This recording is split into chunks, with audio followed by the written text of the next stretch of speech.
Next video is in Exodus chapter 33, and in this section we've seen the intercession of Moses. Moses says to the Lord, "See, you say to me, bring up this people, but you yourself have not let me know whom you will send with me. Moreover, you have said, I have known you by name, and you have also found favor in my sight. Now therefore I pray you, if I have found favor in your sight, let me know your ways, that I may know you, that I might find favor in your sight. Consider too that this nation is your people."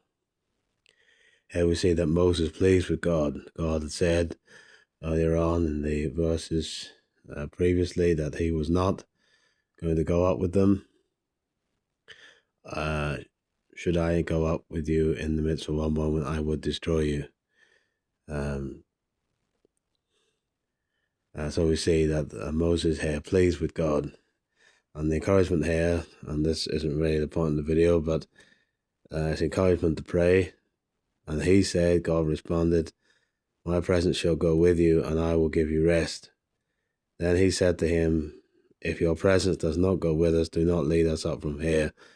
For then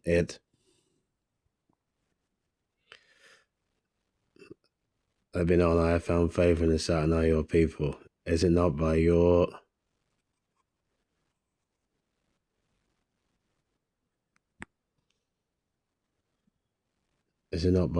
going with us that we and I, your people, may be distinguished from all the other people who are upon the face of the earth?" We see that Moses here says that it's God's presence that make the difference, that they were distinguished from all other people upon the face of the earth. Then again we get another encouragement to pray. Verse 17, the Lord said to Moses, "I will also do this thing of which you have spoken, for you have found favor in my sight, and I have known you by name." And so God promises that he will go up with his people in response to Moses' intercession and prayer. Then Moses said, "I pray you, show me your glory." We looked at that in the previous video, but now it's verses 19 and 20 we want to focus on. He said, "I myself will make all my goodness pass before you, and will proclaim the name of the Lord before you, and I will be gracious to whom I am gracious, and I will show compassion." Some translations have mercy, "on whom I will show compassion," or mercy. And God responded, verse 20, "You cannot see my face, for no man can see me and live." Verse 21, then the Lord said, "Behold, there is a place by me, and you shall stand there on the rock."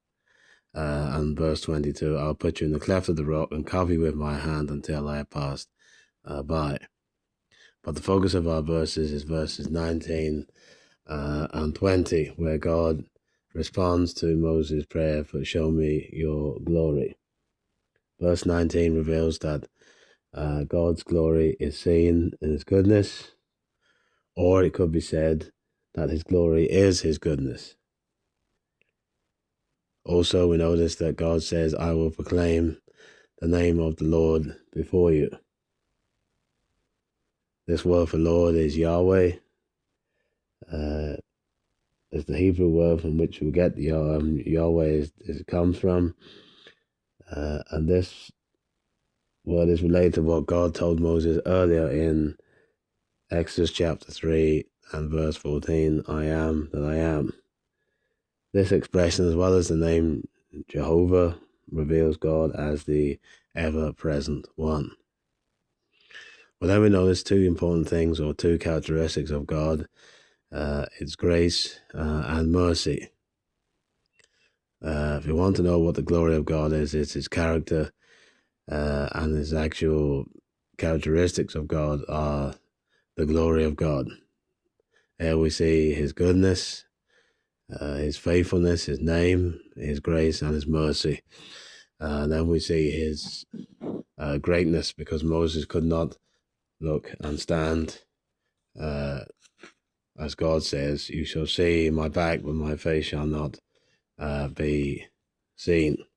Having told Moses he will make his goodness pass before him, God says, of course, you are to stand in the cleft. "I will put you in the cleft of the rock and cover you with my hand."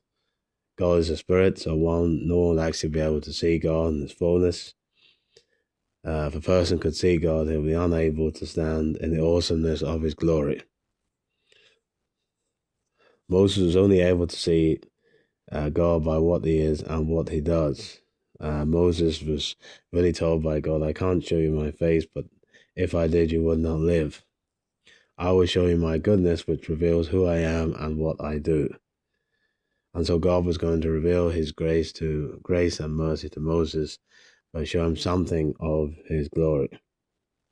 And it's those two words I want to focus on to finish. Grace, I will be gracious, on whom I will be gracious.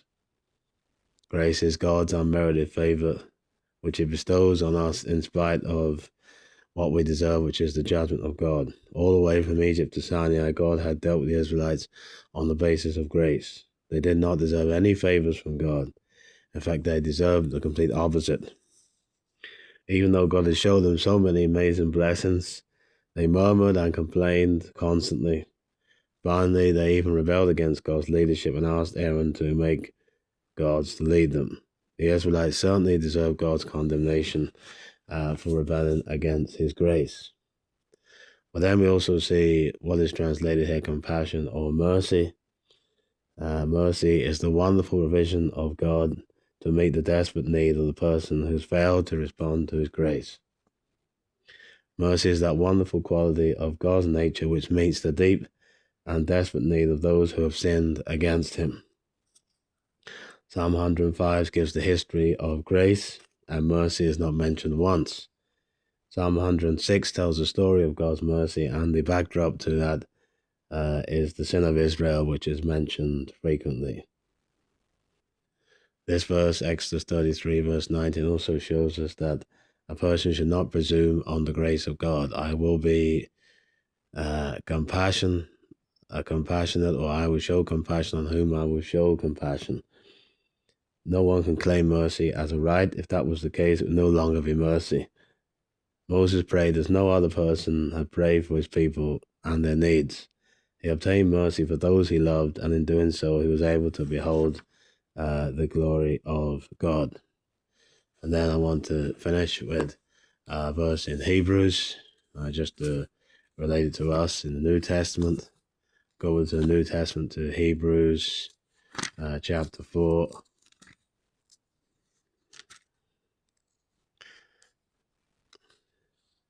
Hebrews chapter 4 and verse 16. You remember Paul speaks of, not Paul, but whoever wrote Hebrews, writes of the great high priest that we have. And this is what we read in Hebrews chapter 4 and verse 16. Therefore, let us draw near with confidence to the throne of grace, that we may receive mercy and find grace to help in time of need. Just as God showed grace and mercy to the Israelites, so we are encouraged as Christians to come to the throne of grace in prayer to receive mercy and find grace to help in time of need. Thank you for listening.